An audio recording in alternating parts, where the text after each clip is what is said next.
He came here to disappear, a broken veteran, a loyal German shepherd, and a winter that showed no mercy. When the storm closed every road behind him, a cave opened ahead, not by chance, not by luck.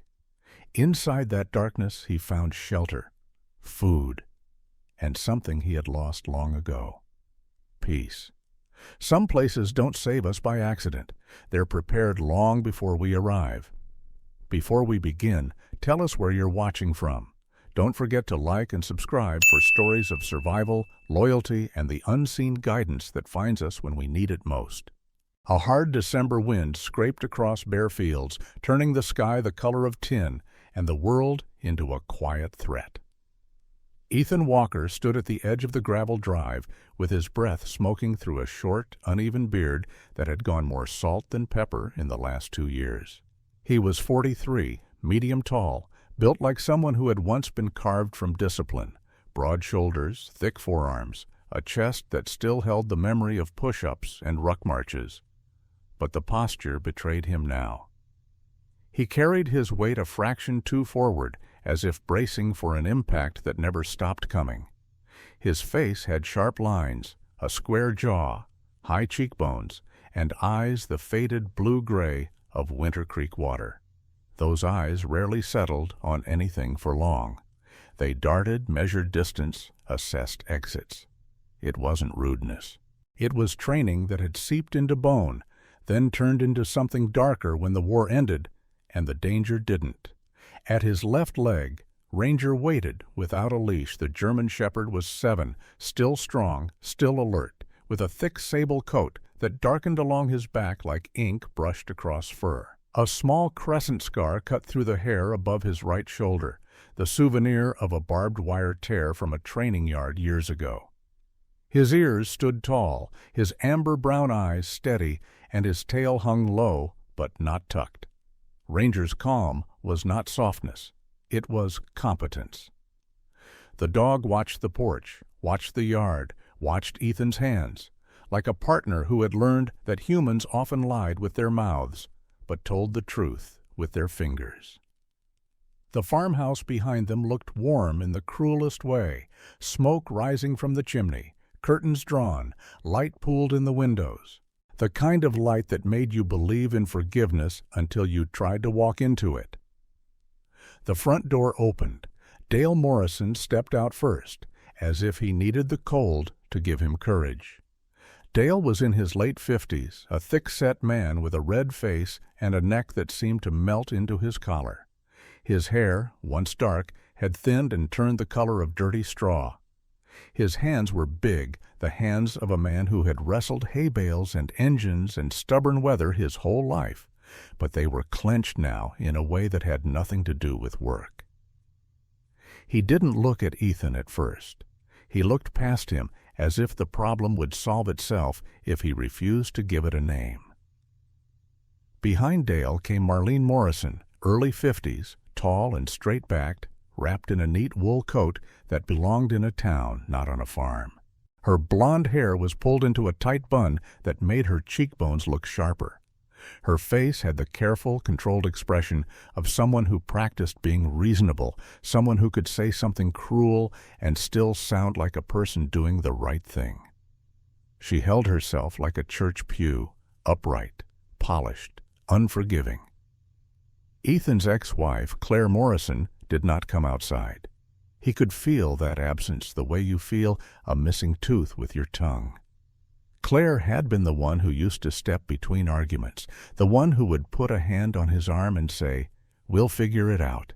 But we had died somewhere between Ethan's nightmares and Claire's exhaustion. The marriage didn't explode, it starved. And now the house where he had once tried to become a quieter man was closing itself around him like it had never known his name. Dale cleared his throat. "You got what you need?" Ethan looked down at the canvas backpack by his boot. It was old Army issue, patched at the seams, carrying the kind of weight that didn't show on the outside. A spare sweater, 2 cans of beans, a roll of duct tape, a metal cup, a small first aid kit with more missing than present, and a folded photograph Ethan kept inside a plastic bag to keep it from dissolving. The rifle, an old hunting gun with worn bluing, leaned against the porch post where Dale had set it, as if it might stain the house if it stayed inside too long. "I've got it," Ethan said. His voice had changed since the war. It used to be warmer, easier. Now it sounded like gravel under a boot. Quiet, controlled, meant for short distances. Ethan hated the sound of himself sometimes. He heard in it the man who had learned to swallow everything that burned. Marlene stepped down onto the porch stairs. "Ethan," she began, the way people begin when they've practiced the sentence in their head until it feels holy. "This isn't personal. We've tried. We really have. But it's not working." He almost laughed, and the urge startled him. Humor came to him in the wrong moments now, the way a dying light flickers brightest before it goes out. Not working. Like a tractor. Like a fence post leaning after a storm. Like a man could be repaired if you just tightened the bolts in the right places. "It's my fault," Ethan said, and he meant it, and he didn't. The guilt in him was an old roommate, always awake, always hungry, always rearranging the furniture. "I know." Dale finally looked at him, eyes narrow with irritation and something like fear. "We can't have incidents." Ethan's stomach tightened. The word hit him like a slap, because it was true. There had been incidents. One night, a backfiring truck in town had sent Ethan into the ditch before he even knew he'd moved. Another night, Claire had found him in the kitchen at 2 a.m., barefoot, holding a knife, staring at the locked back door like it was an enemy. He hadn't threatened her. He hadn't even spoken. But the look in his eyes had frightened her anyway. It frightened him, too. He could still remember how Claire's face had changed that night, how love had pulled back just an inch to make room for survival. Ranger shifted closer to Ethan's leg. The dog's shoulder brushed his knee, a small weight that anchored him to the present. Ethan's right hand twitched as if it wanted to reach down and touch Ranger's fur, to feel something real under his palm. Instead, he kept his arms at his sides because he didn't trust what his hands might do when emotions flooded his chest like cold water. Marlene's expression softened into something that looked kind, but Ethan knew better than to confuse softness with mercy. "Claire needs peace," she said. "And we need peace, too." There it was, the true sentence, not about safety, not about space, about comfort, about normalcy, about a quiet house with no shadows pacing the hallways at night. Ethan nodded once. He could have begged. He could have promised therapy, medication, church, a new job, anything. But begging required believing that you were worth keeping, and Ethan was not sure he believed that anymore. He stepped toward the porch. Dale lifted the rifle and held it out like a reluctant handshake. Ethan took it carefully, checking the weight, checking the familiar coldness of metal against his palm. The gun wasn't a threat in his hands, it was a tool. Food if he got desperate, protection if he had to. A reminder that the world had teeth. Behind Marlene, the screen door creaked again. For a moment Ethan thought Claire would appear. He imagined her brown hair loose, her face tired, her hands twisting in the sleeves of the sweater he used to steal from her because it smelled like home. He imagined her saying his name in that way that made it sound like he was still human. But it wasn't Claire. It was Evan Morrison, Claire's younger brother. Lean and 23, and too young to carry the kind of certainty he wore.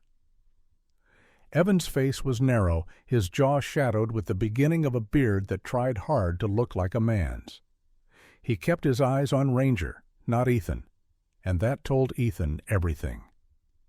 People were often kinder to dogs than to broken men, because dogs didn't remind them of what could happen to anyone. Evan held a cardboard box. Inside were Ethan's things, an old coffee mug with a chipped rim, a folded flannel shirt, a paperback Bible with pages bent at the corners, and a pair of gloves with the fingertips worn thin. "Here," Evan said, voice awkward. "Just stuff from the garage." Ethan took the box. The cardboard bowed. He could feel the small humiliations in it, stacked like bricks. "Take care," Evan added, and it sounded like a sentence he didn't know how to believe. Ethan nodded again. Words were slippery. The truth lived better in silence. He turned away from the house. Gravel crunched under his boots. The wind pushed at his coat like it wanted to shove him off the land faster. He didn't look back. He told himself that looking back was how you turned longing into a leash. Ranger walked at his side, head level, scanning the open field and the tree line beyond. The dog's presence made Ethan's loneliness sharper and gentler at the same time, like a knife that also cut away rot. Ethan had found Ranger through a veteran program 2 years earlier.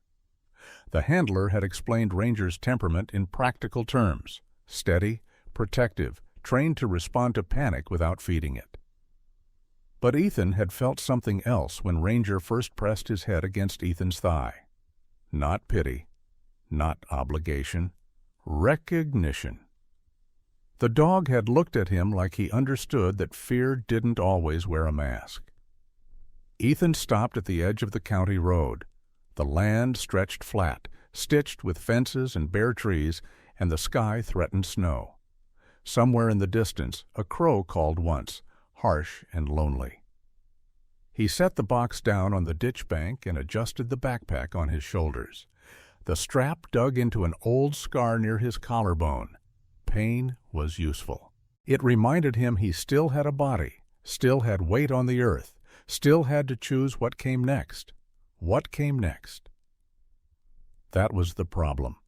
Ethan's plan, if you could call it that, was a foggy impulse, go far enough away that he stopped being anyone's burden. He had once imagined the kind of disappearing that didn't require a note, just a man walking until the world forgot to look for him. But the wind carried the smell of wood smoke from the farmhouse, warmth he would never own again. It sparked something bitter and stubborn in him. He thought of a friend from the service, Marcus Reed, who had once told him, half joking, half serious, "If you don't know what to do with yourself, build something. Walls, a table, a routine. Anything that says you plan to be here tomorrow." Marcus had not made it home. The memory of that fact sat in Ethan's chest like a stone that never warmed. Ethan looked down at Ranger. "We keep moving," he said softly, as if the words needed to be spoken to exist. "Just far enough." Ranger's ears flicked. The dog glanced up, met Ethan's eyes, then looked toward the line of low hills on the horizon, as if he already knew a direction. Ethan swallowed. In his coat pocket, his fingers found the edges of a folded paper he had forgotten was there. He pulled it out. A letter, creased, smudged, addressed to him in Claire's handwriting. He hadn't opened it, not because he didn't want to know what it said, but because part of him believed that reading it would make the ending real. His thumb hovered over the seal. The wind tugged at the paper. Ranger sat down beside him, calm as a stone, waiting. Ethan exhaled, and the breath trembled. He didn't open the letter, not yet, but he held it tighter, as if holding it was already a kind of choice. He picked up the box again, shouldered the weight, and stepped onto the road. The cold bit through his gloves. The rifle strap cut across his chest. The sky darkened by degrees. Behind him the farmhouse remained, a warm dot in a cold world. Ahead the hills waited, and the wind kept pushing, and Ranger moved like a quiet vow at his side. Ethan did not know it yet, but this was the last moment he would feel completely cast out. Somewhere beyond those hills, a storm was already gathering, and a cave hidden in stone was already prepared. He and Ranger started walking. The storm arrived without ceremony, the kind that did not announce itself with thunder or drama, but simply erased the world one detail at a time. Snow fell sideways, thin at first, then thicker, until the road behind Ethan Walker dissolved into a pale blur.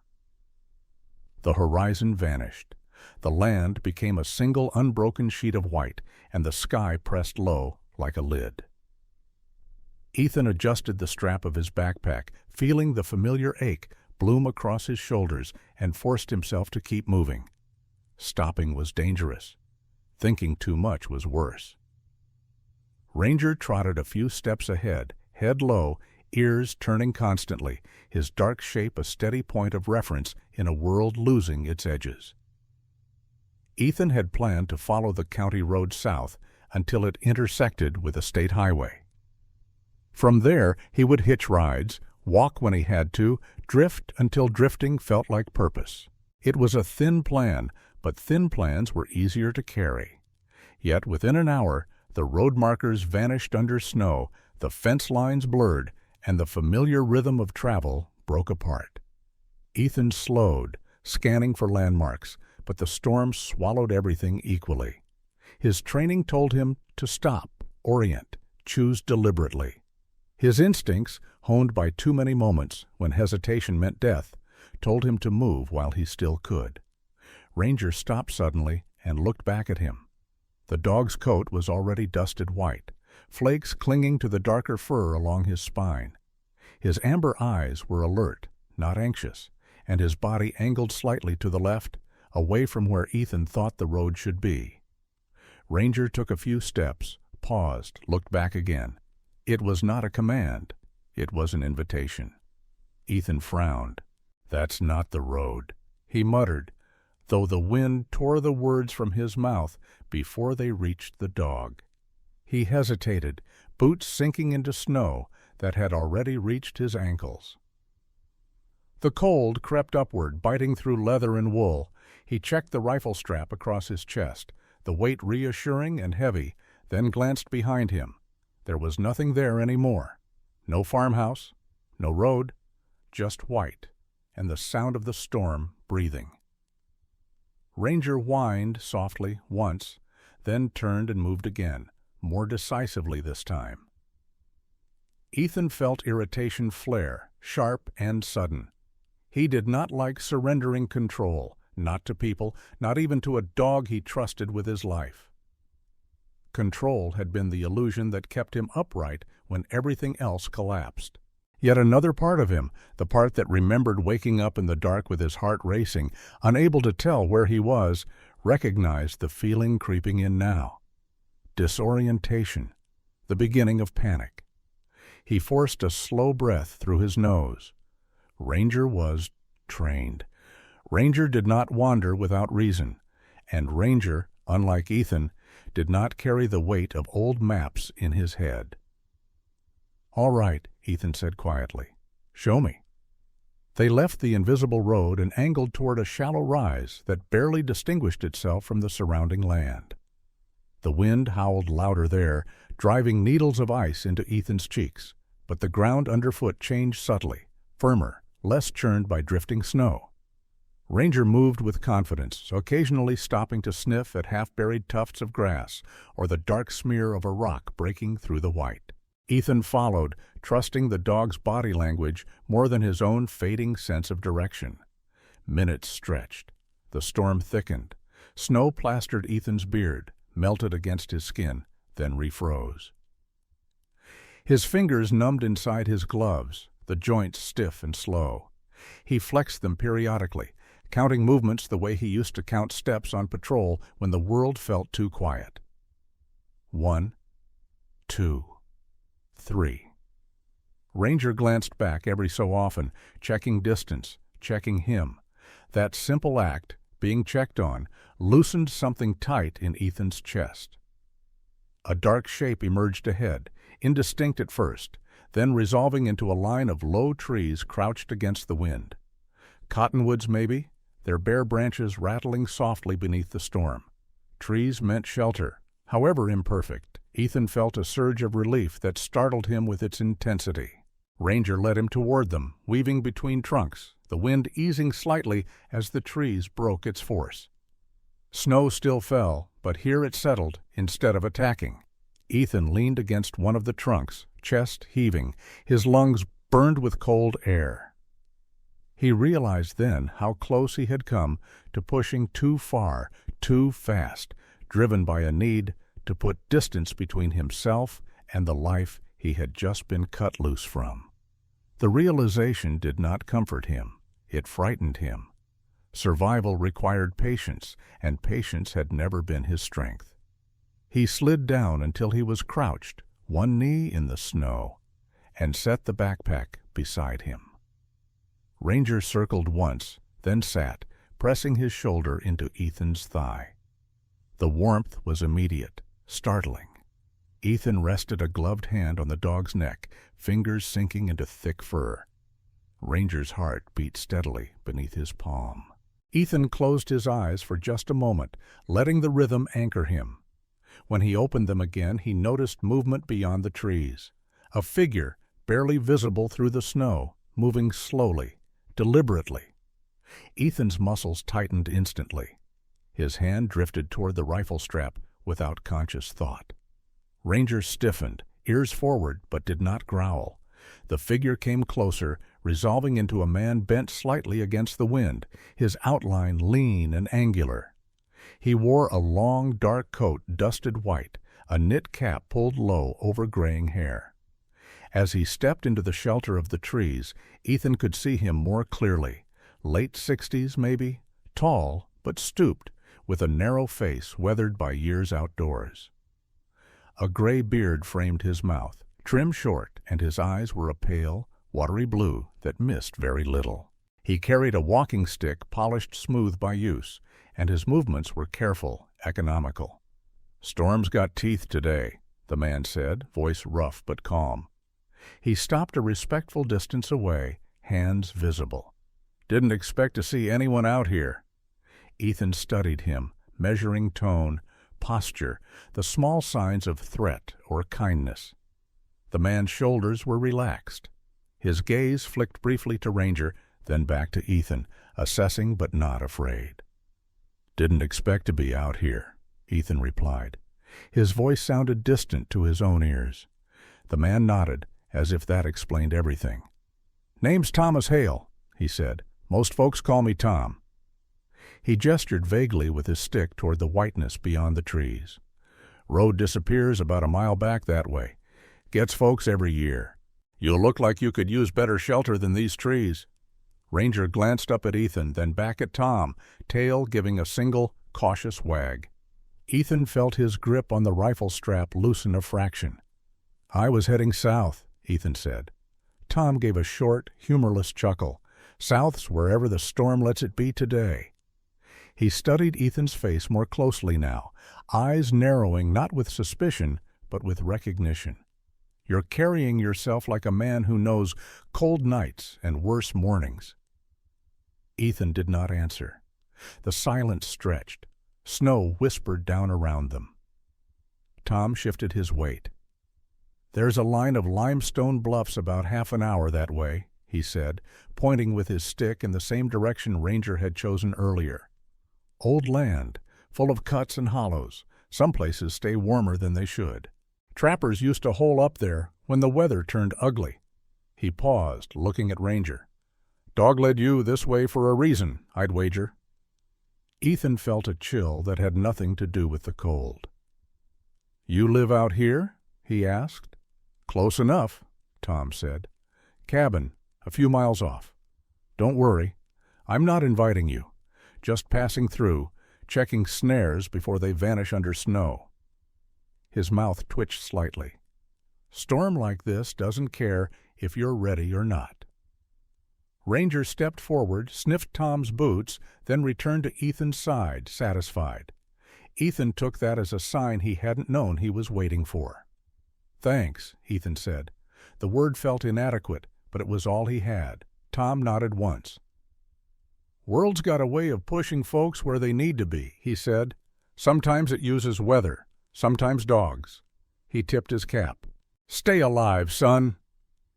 With that, Tom turned and disappeared back into the snow, his figure swallowed almost immediately. Ethan stared after him, heart beating faster. The encounter felt unreal, like a message delivered and then erased before questions could be asked. Ranger nudged Ethan's leg insistently, and then began moving again, angling toward the bluffs Tom had indicated. Ethan hesitated only a second before following. His original plan, thin as it was, had dissolved completely now. There was no road to return to, no clear destination ahead, only a direction chosen for him by a dog, a storm, and a stranger who had appeared and vanished like a signpost with a pulse. As they walked, Ethan's thoughts churned. He remembered something a chaplain had once told him overseas after a night that left too many men missing. "You don't always get answers," the chaplain had said. "Sometimes you get directions instead." Ethan had dismissed it then as gentle nonsense meant for people who still believed the world was orderly. Now, with snow stinging his face and Ranger leading him into terrain not marked on any map he owned, the memory pressed back with uncomfortable clarity. The land began to rise, the ground turning rockier beneath the snow. Wind scoured the exposed stone, leaving patches of bare gray that gleamed dully. Ethan's legs burned with effort. His breath rasped. Yet beneath the fatigue, a strange calm settled. He was no longer trying to outrun his life. He was responding to it, one step at a time. By the time the first dark smudge of the bluffs appeared through the snowfall, Ethan realized something else had shifted. He was no longer asking where he was going. He was asking how long he could keep going, and that, for now, was enough. Ranger stopped at the base of the rise and looked back at him, eyes bright, tail steady. Snow swirled around them, the storm at its fiercest yet, and the world narrowed to stone, wind, and the steady presence at Ethan's side. He adjusted his grip on the rifle, tightened the straps on his pack, and followed Ranger upward, unaware that this unmarked path was carrying him not just away from what he had lost, but toward something prepared long before he arrived. The wind worsened as they climbed, no longer merely pushing but clawing, ripping sound from the air and replacing it with a constant furious howl. Snow packed itself into Ethan Walker's collar and beard, melting against his skin before freezing again, a slow burn of cold that sank deep. His legs felt heavy, each step deliberate, measured against breath and balance. Ranger moved ahead with growing urgency, no longer trotting but pulling the path forward with his whole body, head low, shoulders rolling beneath his thick sable coat, as if drawn by something Ethan could not see. The limestone bluffs loomed suddenly out of the storm, rising from the white like the spine of some ancient animal.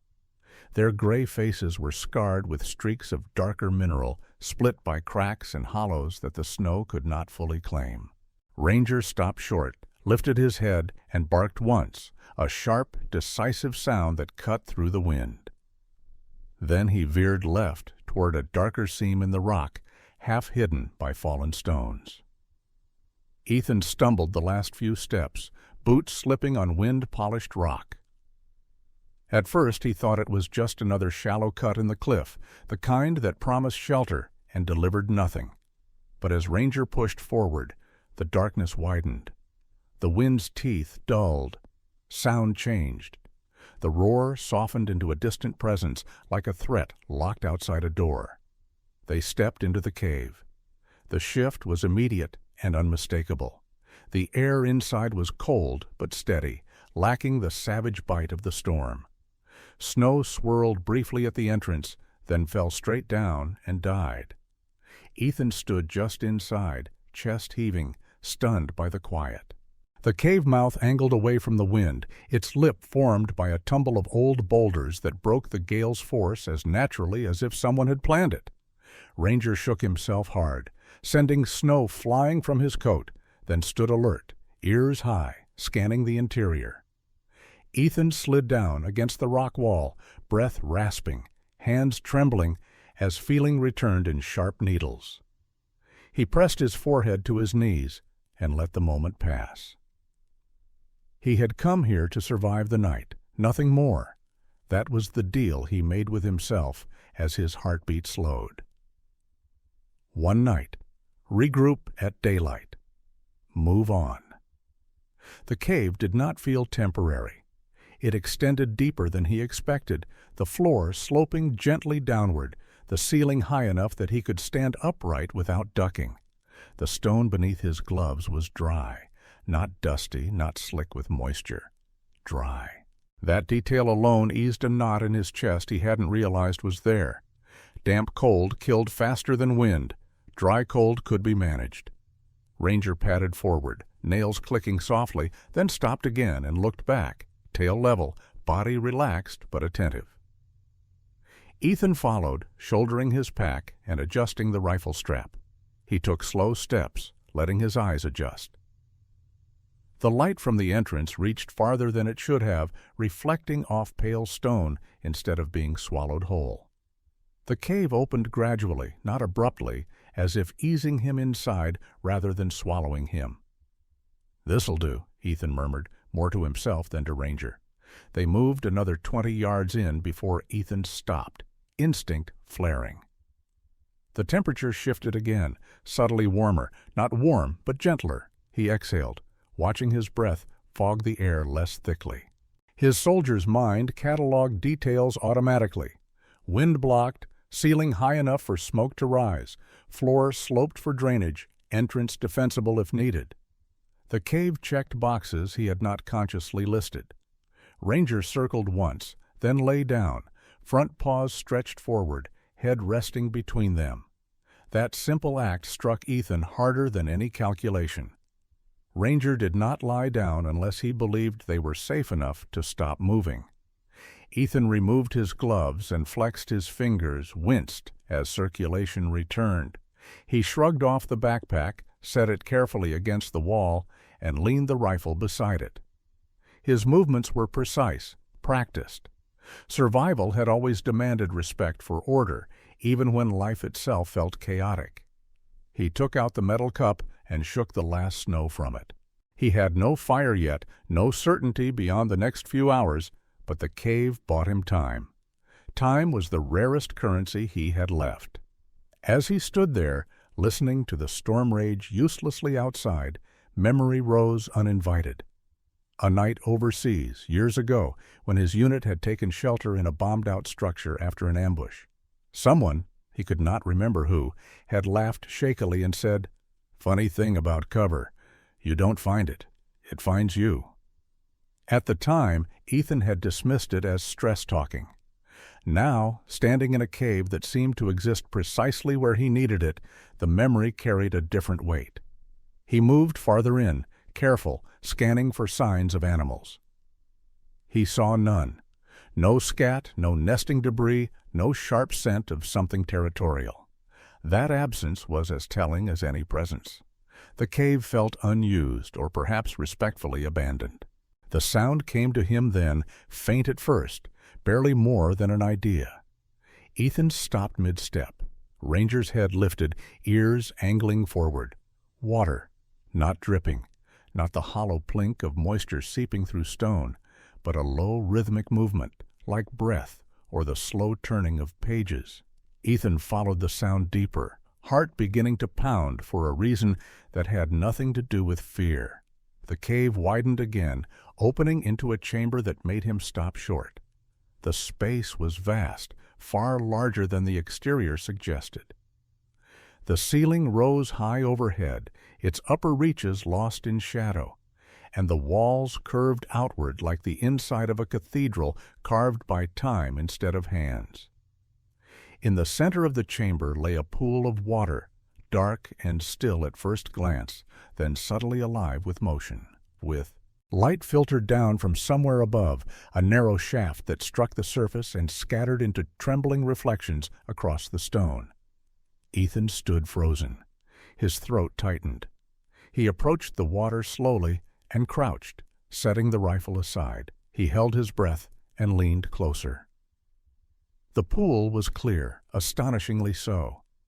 He could see pale stones at the bottom, darker crevices along the edges, and movement.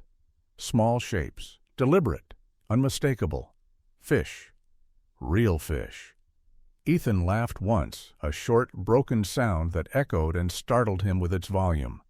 He clamped a hand over his mouth, eyes burning, and shook his head in disbelief. He had prepared himself for hunger, for rationing, for the slow, grinding math of calories versus cold. He had not prepared himself for abundance, hidden beneath stone. Ranger stepped to the water's edge and sniffed, tail giving a cautious wag. He glanced back at Ethan, ears forward as if asking permission. Ethan nodded, still unable to speak. Ranger drank briefly, then backed away, disciplined, even in instinct. Ethan dipped his fingers into the pool. The water was cold, but not freezing. Spring-fed, he realized, protected by layers of earth and limestone from the worst of winter's grip.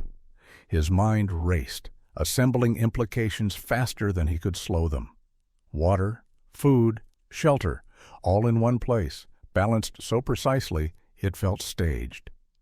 He sank back onto his heels and looked around the chamber again. Only now did he notice the high opening in the ceiling, narrow and distant, letting in that steady thread of light and air. A natural chimney. Ventilation. Smoke escape. Ethan pressed his lips together, emotions swelling dangerously close to the surface. He was not a religious man, not in the way people meant when they spoke easily of faith. War had stripped him of simple answers. But standing there, with the storm sealed outside and this improbable refuge opening itself piece by piece, he felt something settle into place. Not certainty, not explanation, direction. Not by accident, he whispered. Ranger lay down beside him, flank warm against Ethan's knee, eyes half-lidded but alert. Ethan rested a hand on the dog's neck, fingers curling into thick fur. The contact steadied him, grounded him in the present. He stood and began to move with purpose. He selected a spot partway back toward the entrance, where the floor rose slightly, dry and level, close enough to the chamber for access to water but far enough to stay clear of damp air. He unrolled the canvas tarp from his pack and tested how it might hang against the stone. He imagined stones stacked to block wind, a small hearth laid where smoke would rise naturally. The planning came easily, as if he had been waiting for a place worthy of effort. By the time he finished marking the space with a few placed rocks, exhaustion hit him like a wave. He sank down against the wall, Ranger curling up at his side without instruction. Ethan pulled his coat tighter, resting his head back against the cool stone. The cave seemed to breathe around them, ancient and patient. He reached into his pocket and felt the folded letter from Claire. His fingers hesitated, then withdrew. Not yet. Whatever words waited inside could wait one more night. Tonight, survival was enough. Outside, the storm screamed and tore at the land. Inside, the cave held. Ethan closed his eyes, not to sleep, not fully, but to rest in the fragile knowledge that for the first time since he had been told to leave, the world was not pushing him away. It was holding him just enough. And he did not yet know how long he would stay, only that this shelter, this perfectly timed refuge, was not merely a pause between disasters. It was a threshold. The chamber revealed itself fully only after time slowed, after Ethan Walker allowed his breathing to settle into the cave's steady rhythm and his eyes to accept the dim as a kind of light. He knelt at the edge of the pool with the careful posture of a man who had learned that sudden movement could turn good fortune into danger. The water was clear enough to show its secrets without surrendering them all at once. Pale stones lay like scattered bones on the bottom, and darker pockets along the rim promised depth and concealment. Fish moved in unhurried arcs, their bodies flashing briefly when they crossed the thin column of light that fell from the high fissure above. Ranger lay a pace behind Ethan, stretched out on his side with his head on his paws, eyes half-lidded but aware, the set of his shoulders loose in a way Ethan had not seen since before the farmhouse. That posture told Ethan more than any calculation could. The dog did not expect trouble to come from the dark. Ethan dipped the metal cup into the pool and lifted it slowly, watching the water settle. He took a cautious sip, then another, letting the cold spread through him in a clean line. He waited for the metallic bite of minerals, for the sourness of stagnation. It never came. The water tasted like stone and snowmelt, simple and honest. He exhaled and felt something in his chest ease, a tension so old he had mistaken it for part of himself. Water changed everything. It meant he could stay without rationing every swallow. It meant he could boil, wash, plan. It meant tomorrow existed. He set the cup down and rested both hands on his thighs. The silence pressed in, not empty, not dead, but attentive. The cave breathed. He could hear the faint lap of water, the distant hiss of wind sealed behind stone, and beneath it all, the sound of Ranger's breathing, slow and even. Ethan closed his eyes and bowed his head, not in the posture he had learned as a boy in church, but in the posture of a man acknowledging gravity. He did not ask for rescue. He did not bargain. The words that came were small and unadorned, shaped more by exhaustion than belief. "If this is where I'm meant to stay," he murmured, voice barely lifting from his throat, "let me know." He did not say how. He did not say when. He did not add conditions. When he opened his eyes, nothing dramatic answered him. The light did not brighten. The fish did not leap. The cave did not speak. And yet the quiet felt fuller, as if something had taken note and decided patience was the reply. Ranger shifted slightly, turned his head, and looked at Ethan with an expression that was neither concern nor command. Just presence. Ethan stood and began to work. He chose a site deliberately now, measuring distance with his steps, angling his body to feel drafts. He marked the place he had selected earlier with 2 stones, then tested the canvas tarp against the wall, experimenting with how it might break the remaining breeze that threaded through the entrance corridor. He imagined a low wall of rock stacked chest high, angled to deflect wind rather than fight it. He imagined a hearth placed not for comfort, but for function, where smoke would rise and find the chimney's pull without choking the chamber. His mind moved with a quiet competence that surprised him. Planning did not feel like escape here. It felt like participation. He removed his pack and inventoried what remained. 2 cans of beans, a pouch of rice sealed against moisture, a roll of duct tape, a small coil of cord, matches sealed in waxed paper, a folding knife sharpened recently, the blade nicked but reliable, the rifle with a handful of cartridges. Enough to start, not enough to waste. He laid the items out neatly on a flat stone, the way he had been taught to do in places where disorganization could kill you. Ranger watched, tail thumping once against the floor, when Ethan glanced at him, as if to say he approved of the ritual. Ethan gathered dry sticks from near the entrance where wind had stripped them bare and carried them inside. He stacked them carefully, then struck a match and shielded it with his palm until flame caught. The fire built slowly, disciplined, a small triangle of heat that sent smoke curling upward. He watched with a soldier's satisfaction as the smoke thinned and lifted toward the high opening, pulled by an invisible draft. The cave accepted it. The fire settled into a steady burn. Ethan fed it sparingly. He had learned long ago that fire was a conversation, not a conquest. Hunger announced itself once the immediate tasks were done. It came not as desperation, but as a measured ache. Ethan opened 1 can of beans and warmed it by the fire, stirring with a stick. He ate slowly, sharing a small portion with Ranger, who accepted it gently and returned to his place without begging. The discipline they shared felt earned, not imposed. Afterward, Ethan rinsed the cup in the pool and set it upside down on a stone to dry, an old habit that suddenly felt like a promise to the future. As the hours passed, Ethan explored the chamber more thoroughly, careful not to disturb what he did not yet understand. He found a narrow alcove set back from the main space where the floor rose slightly and remained dry even near the pool. He tested the walls with his knuckles, listening to the sound they returned. Solid. Old. He imagined a small structure there, walls within walls, a shelter nested inside shelter. The thought did not feel like ambition. It felt like alignment. He returned to the pool and crouched again, studying the fish with the patience he had once reserved for overwatch. He noted where they gathered, how they moved with the light, how the smallest disturbance sent them scattering.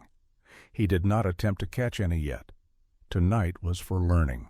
He watched until patterns began to form in his mind, then leaned back and rubbed his eyes, fatigue washing over him in a heavy wave. Ranger rose and padded to his side, pressing his shoulder into Ethan's knee, a quiet claim. Ethan rested his forearm along the dog's back, feeling the warmth through thick fur. The scar above Ranger's shoulder brushed his skin, and Ethan smiled faintly at the reminder that survival always left marks. He reached into his coat pocket and withdrew the folded letter at last. He turned it over in his hands, tracing the creases. He did not open it. Not yet. The cave had given him something he had not known he needed, permission to pause without disappearing. He tucked the letter back into his pocket and leaned against the wall, eyes on the fire. Sleep came in pieces. When it did, it brought no nightmares. He woke once to adjust the fire, once to listen as snow slid and thumped against the blocked wind beyond the entrance. Each time, Ranger lifted his head, checked, then settled again. The dog's calm spread through Ethan like warmth from the hearth, slow and persistent. Near morning, though morning was only an idea here, Ethan woke fully and sat up. The light from above had shifted, thin and gray, but steady. The pool reflected it in soft, trembling lines. Ethan felt a quiet conviction take shape, not as a voice, but as a direction. This place was not meant to be rushed. It was not meant to be clung to forever either. It was meant to hold him while he learned how to stand again. He stood and moved to the pool, splashed cold water on his face, and let it run through his fingers. "All right," he said softly, not to the cave and not to God as he understood him, but to the work ahead. Ranger rose and stood beside him, tail level, ready. Ethan did not know how long they would stay, only that staying now had a purpose, and leaving would come with its own sign. The cave had answered his whisper not with spectacle, but with provision, and for the first time in a long while, that was enough. The days inside the cave developed a rhythm that felt earned rather than forced, each hour finding its place as if the stone itself kept time. Ethan Walker rose with the subtle shift of light from the narrow fissure above, the pale beam sliding across the pool and touching the chamber wall like a quiet hand. He moved carefully, conserving warmth, feeding the fire only what it needed, listening to how the smoke lifted and thinned before disappearing upward. Ranger woke when Ethan did, not with urgency, but with readiness, stretching his long forelegs and rising in one smooth motion that spoke of a body still young enough to trust itself. The German shepherd's coat had dried and fluffed, the dark saddle along his back rich against the cave's gray, and his eyes, steady amber, tracked Ethan's movements with calm attention.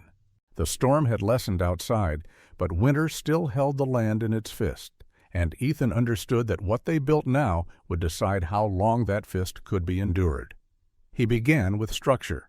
Using flat stones pried loose from the cave's edges, he stacked a low wall near the entrance corridor, angling it so the remaining drafts were turned aside rather than blocked outright. He worked slowly, choosing stones by weight and shape, fitting them together with the patience of a man who knew collapse could mean injury or worse. Ranger hovered nearby, occasionally nosing a rock into place as if helping mattered, then stepping back to watch with an expression that suggested pride rather than confusion. Ethan smiled at that, a small private thing, and continued. By afternoon the difference was measurable. The air near their chosen living space no longer moved. The fire burned steadier. The cave seemed to settle around them, accepting the change. Fishing came next. Ethan fashioned a crude line from the cord in his pack and a hook from a bent nail he found wedged in a crevice near the pool. Rusted, likely left by someone long gone. He tested the knot twice, then a third time, remembering how often carelessness punished the confident. He did not take more than one fish that first day, lifting it cleanly from the water with practiced calm and dispatching it quickly.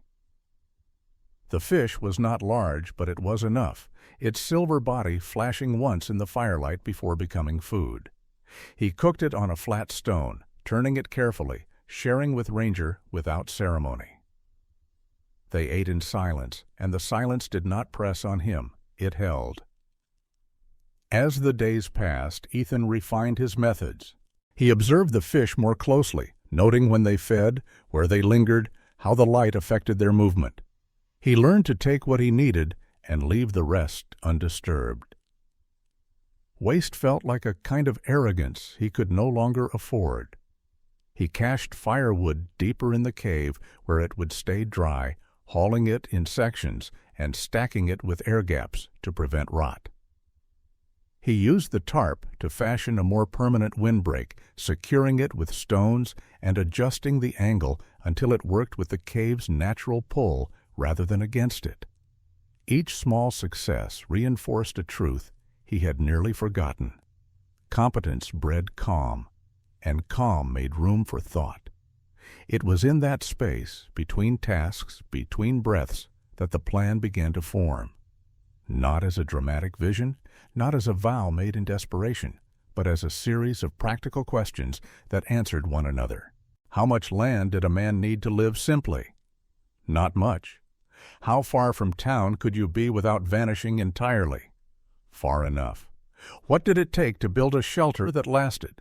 Time, patience, and the willingness to ask for help, or offer it. Ethan found himself thinking of old parcels he had seen listed cheap in county offices, plots dismissed as worthless because they lacked utilities or easy access. He thought of cabins built by hands that did not wait for permission, places that survived because someone decided they mattered. The idea did not feel like escape. It felt like direction. He sat by the fire one evening, Ranger at his side, and let the thought settle. A small cabin, not hidden, but humble. A place with a table sturdy enough to lean on, a stove that worked, a door that opened to people who needed to sit down and catch their breath. Veterans like him, men and women whose service had left them unmoored rather than celebrated. He had seen them drift, had felt the same pull himself. What if there was a place where drifting stopped? Not a charity, not an institution.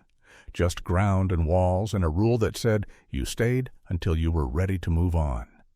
The idea startled him with its simplicity. He was not a leader. He was not a savior. He was a man learning again how to keep himself alive. Yet the thought persisted, gentle and insistent, like water shaping stone. He remembered Marcus Reed's words, "Build something," and realized they had been less metaphor than instruction. Build a place. Build a routine. Build a reason to wake up that extended beyond survival. Ranger lifted his head as if sensing the shift in Ethan's posture.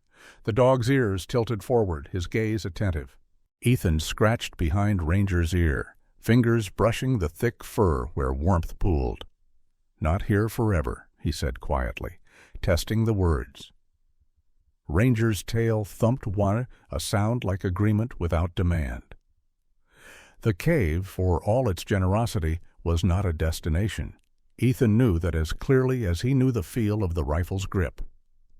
It was a holding pattern, a place to reset and recover before stepping back into a world that still existed whether he wanted it to or not.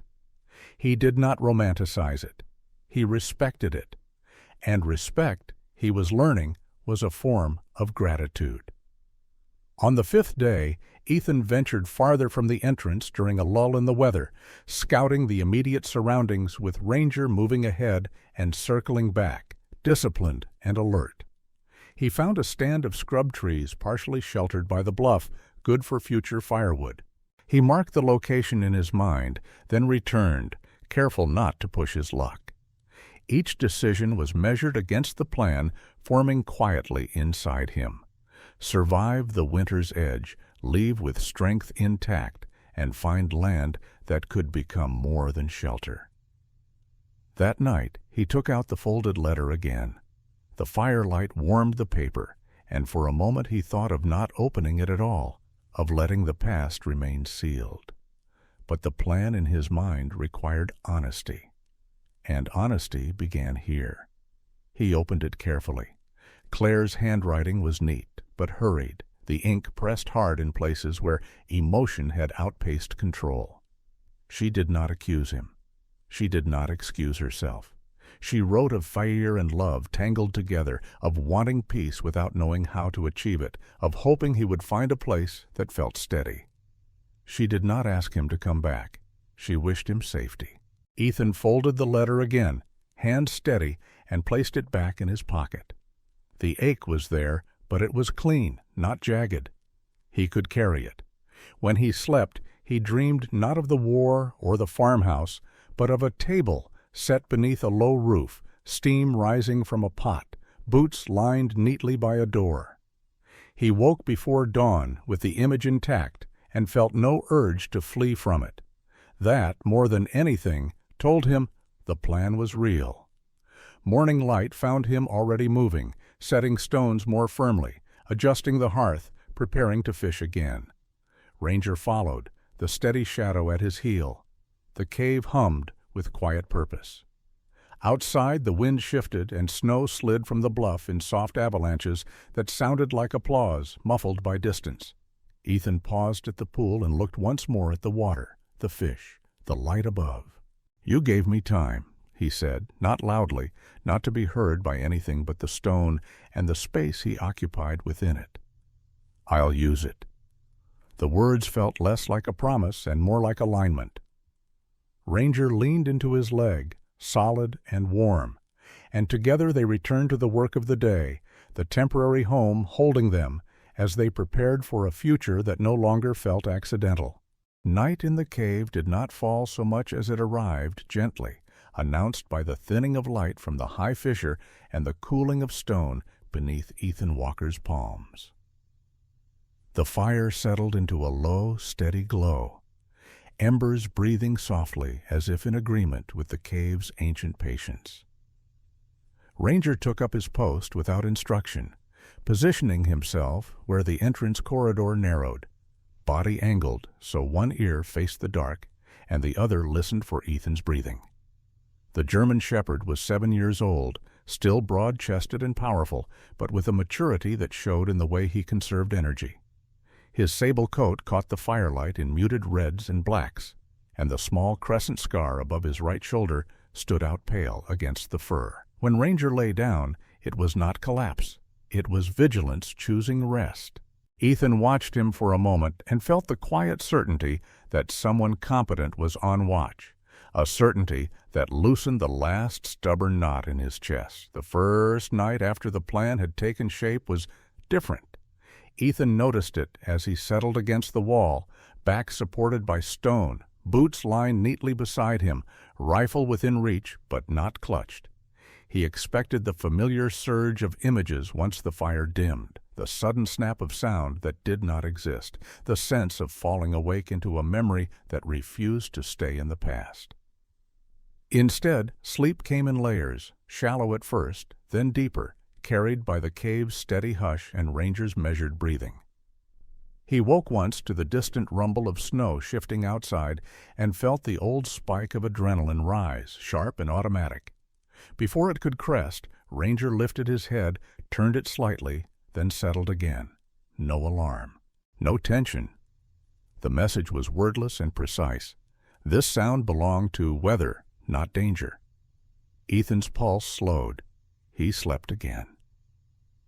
Over the next nights, the pattern repeated. Sleep arrived without ambush. Dreams came, but did not claw. When memories surfaced, they did so without violence, as if the cave's walls filtered them, stripping away the worst edges.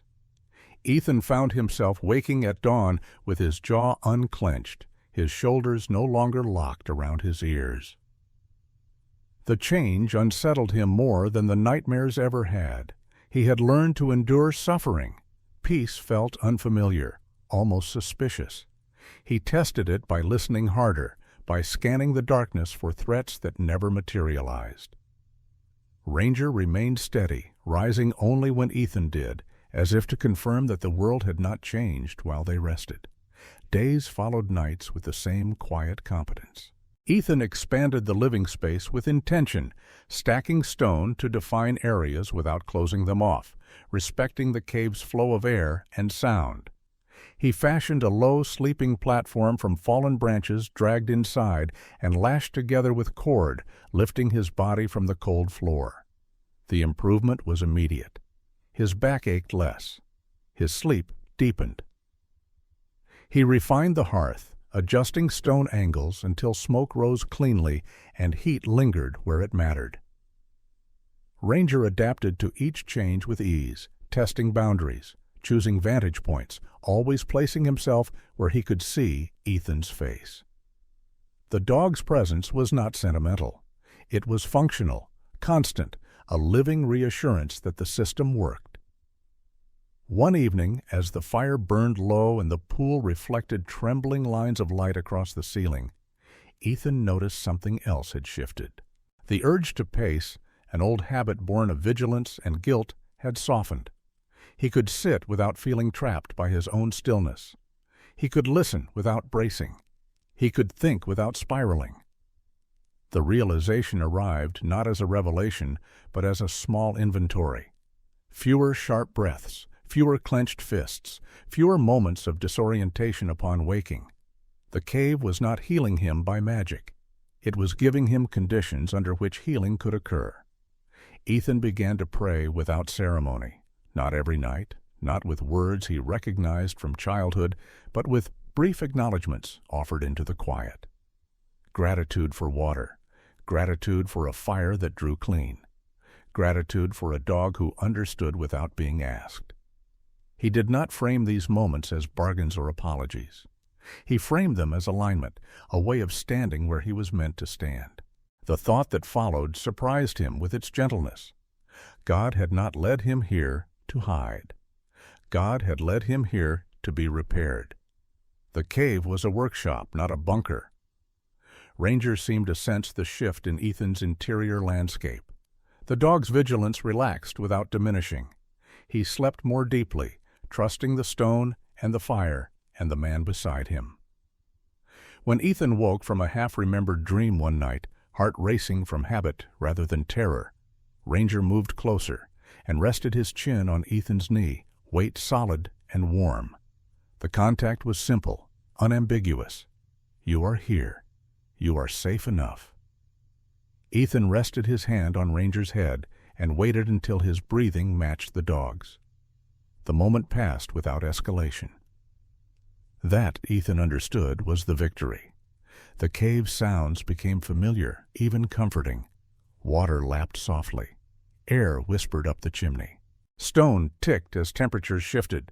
These sounds replaced the imagined ones Ethan had learned to fear. He began to differentiate between noise and threat with a clarity he had not known in years. When a distant crack echoed once from outside, a branch snapping under snow, Ranger lifted his head, listened, then settled. Ethan mirrored the response. The habit of fear weakened under repetition, like a muscle deprived of use. Mornings followed with a new quality. Ethan rose with purpose rather than dread, brewed water in the metal cup, and planned the day's tasks with the calm efficiency of a man whose nervous system no longer sounded constant alarms. He fished with restraint, took what was needed, and left the pool undisturbed. He gathered firewood in measured trips, mindful of weather windows and energy. He practiced stillness, sitting by the pool without agenda, observing how light shifted and fish moved. The practice felt like training, but not the kind designed to prepare for violence. It prepared him for presence. The plan he had named in the previous days sharpened now, gaining edges without losing humility. He imagined the cabin again, not grand, not hidden, simply sufficient. He imagined welcoming others not with speeches, but with chores and shared meals. He imagined nights where sleep came because it was earned, not because exhaustion forced it. These images did not feel like fantasies. They felt like extensions of the discipline he was relearning here, under stone and quiet. On the seventh night, a storm returned, though not with the ferocity of the first. Snow hissed against the windbreak. The cave held. Ethan slept through the worst of it and woke once to Ranger standing, ears forward, posture alert. Ethan listened. The sound was new, heavy, irregular, closer than before. He reached for the rifle without panic, heart steady. Ranger moved to the entrance corridor, sniffed, then returned, tail level. The sound resolved into sliding snow and rock settling into a new shape. The cave adjusted. Nothing more was required of them. Ethan set the rifle back down and lay awake for a few minutes, marveling at the absence of fear. When sleep returned, it carried him without resistance. By morning, the evidence lay piled near the entrance, a partial rockfall that narrowed the corridor further, creating a more effective barrier against wind. Ethan examined it carefully, checking stability, tapping stone, and listening for hollow response. The structure was sound. The cave had improved itself. He laughed quietly, the sound echoing once before dissolving. "All right," he said, not irreverent, not awed, simply acknowledging a gift that asked for stewardship rather than applause. That day, Ethan worked with a lighter heart. He secured the new barrier, cleared dust, and adjusted the tarp to work with the changed airflow. Ranger supervised with calm authority, occasionally moving stones with his nose and stepping back when Ethan corrected the angle. They functioned as a unit, the kind forged by repetition and trust rather than command. As evening came, Ethan realized something else. The nightmares had not visited him in days. Not fewer, gone. In their place were mornings that arrived quietly, afternoons that unfolded without urgency, nights that ended in rest rather than vigilance. Ethan sat by the pool as light faded and spoke the truth plainly, not aloud but with the certainty of someone who had tested it against experience. This was not a retreat from life. This was rehabilitation. The cave was not an answer to everything. It was an answer to now. When the time came to leave, he would do so not because he was chased out by fear, but because he was sent forward by readiness. Ranger lay at his side, chin on paws, eyes reflecting the last firelight. The dog's presence was the proof Ethan needed that he had not been abandoned. He had been accompanied, here, through the nights without nightmares, toward the mornings that no longer hurt. The cave changed after the small collapse, not in any way that threatened them, but in a manner that felt conclusive. The entrance corridor narrowed into a more deliberate shape, stone settling into angles that turned wind aside and held warmth longer. It was safer now, undeniably so, and that safety carried a strange weight. Ethan Walker noticed it in the way he moved each morning, the ease with which his body accepted the space as sufficient.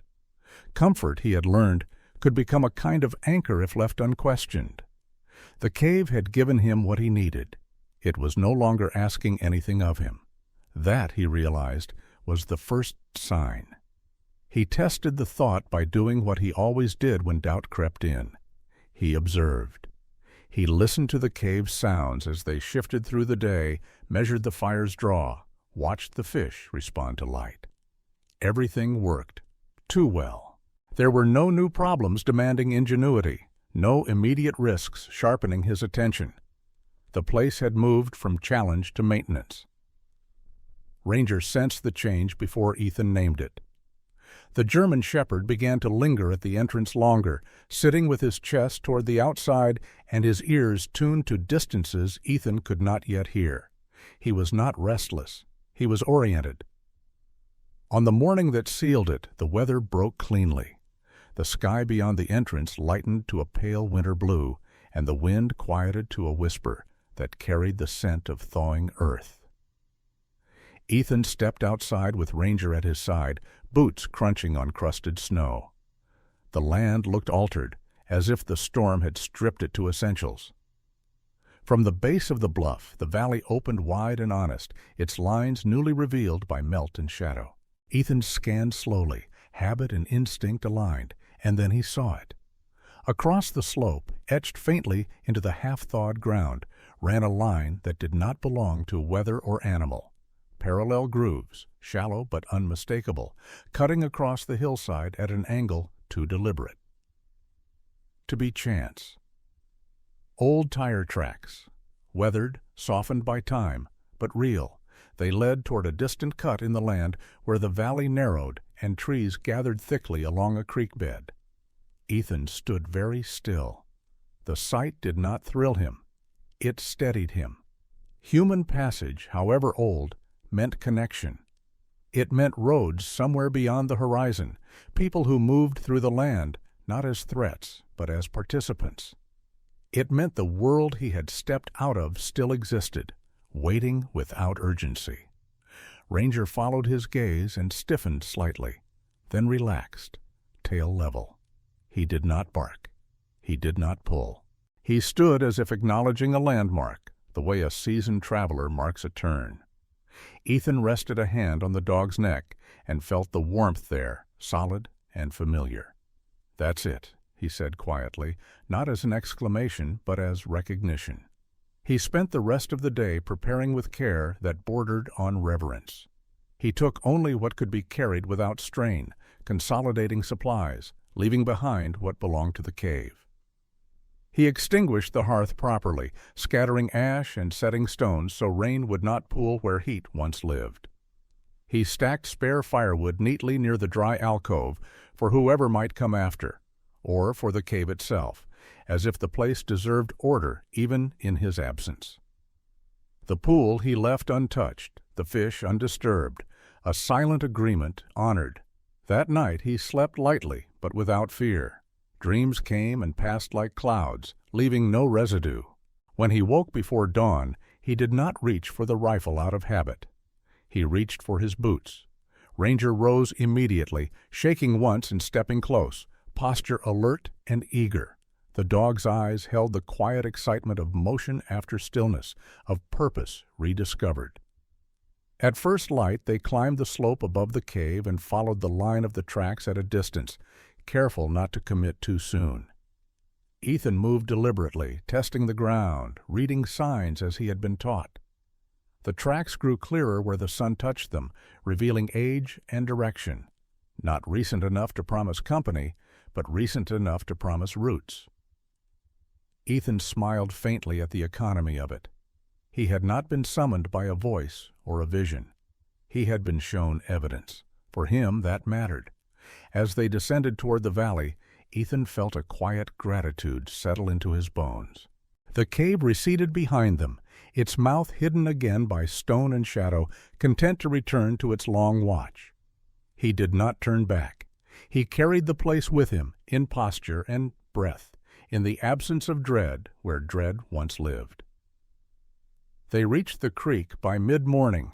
Snowmelt ran clear and fast, carving sound into the air. Ethan knelt to drink, splashed water on his face, and laughed once at the cold. Ranger drank beside him, ears flicking as birds startled from the brush. The world felt larger here, louder, but not hostile, just alive. On the far bank, Ethan paused and took out the folded letter from his pocket. He opened it once more, read a line, then folded it carefully and tucked it away. He did not need to decide anything it asked of him. He needed only to carry its truth without resentment. That, too, felt like readiness. They climbed again, following the creek's bend, until the land opened into a long view of the valley floor. Fences appeared in the distance, broken in places, mended in others. A stand of trees marked a homestead far off, smoke faint but present. Ethan did not head straight for it. He angled toward the track's direction, choosing patience over haste. By afternoon, the valley revealed a road, not paved, not smooth, but real. Gravel and dirt, with signs of maintenance that spoke of use rather than abandonment. Ethan stopped at its edge and felt the weight of the moment without dramatizing it. This was the threshold he had been moving toward since the night the farmhouse door closed. Not a return, not a retreat, but a re-entry on his own terms. Ranger stood beside him, chest forward, tail relaxed. The dog looked down the road, then back at Ethan as if asking which way. Ethan scanned both directions. To the left, the road dipped toward trees and smoke. To the right, it rose toward open land and distance.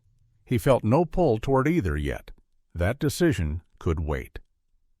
The sign had not told him where to go, only that it was time to go. Ethan stepped onto the road and felt the surface give slightly under his boots, a different conversation than stone.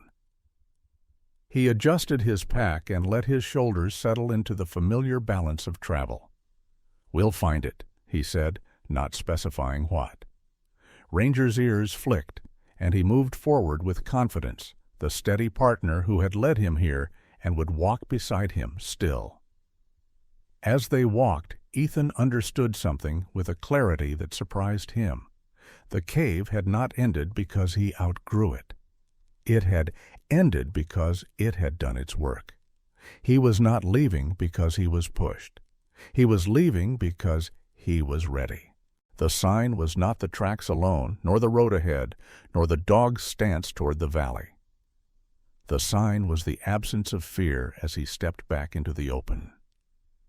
They walked on, the valley widening, the road unfolding, the future no longer a fog, but a direction earned step by step.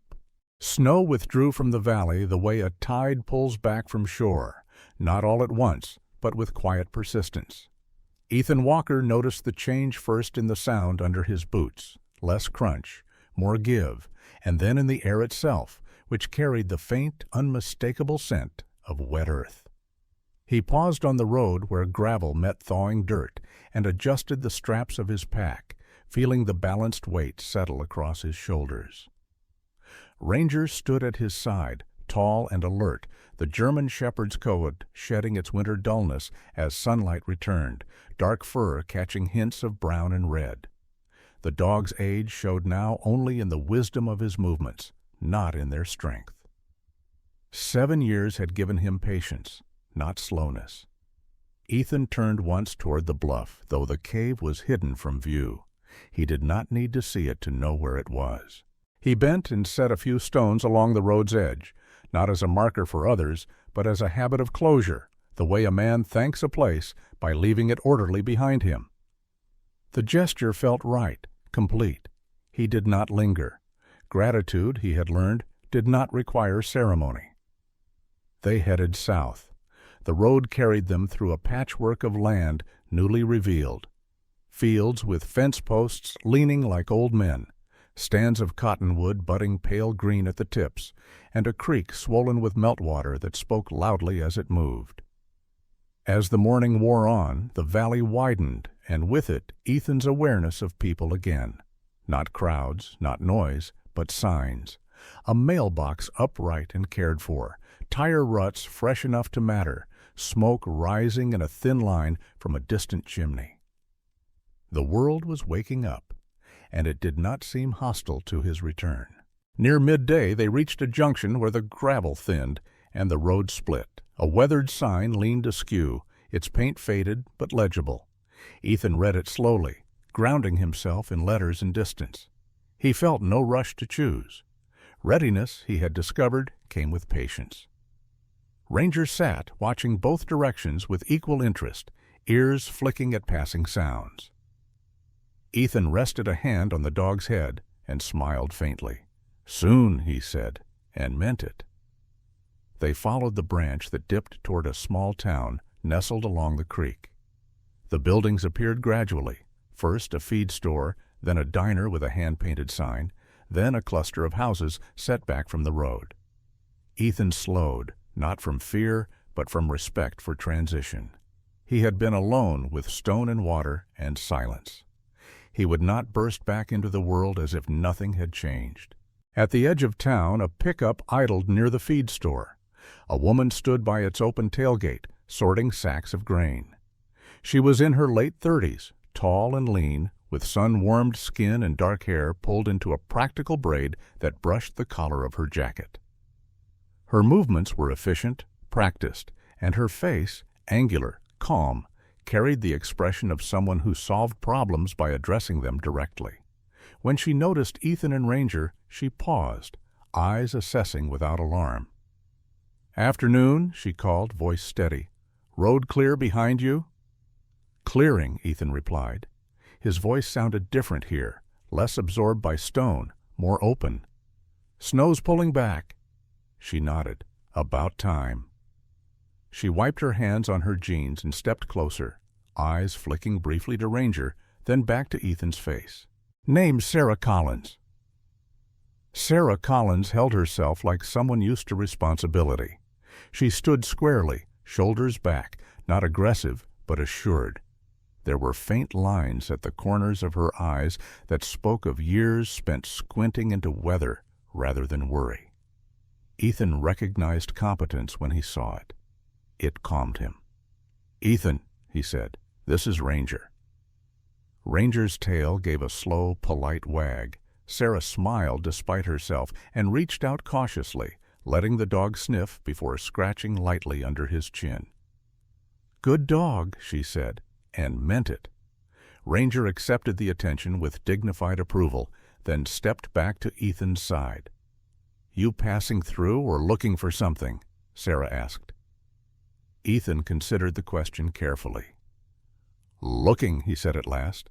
"Land, maybe. Cheap. Quiet." Sarah studied him a moment longer, eyes sharp but kind. "You're not the first to ask that this spring," she said. "Most folks want quiet until they realize quiet still comes with work." She gestured toward the feed store.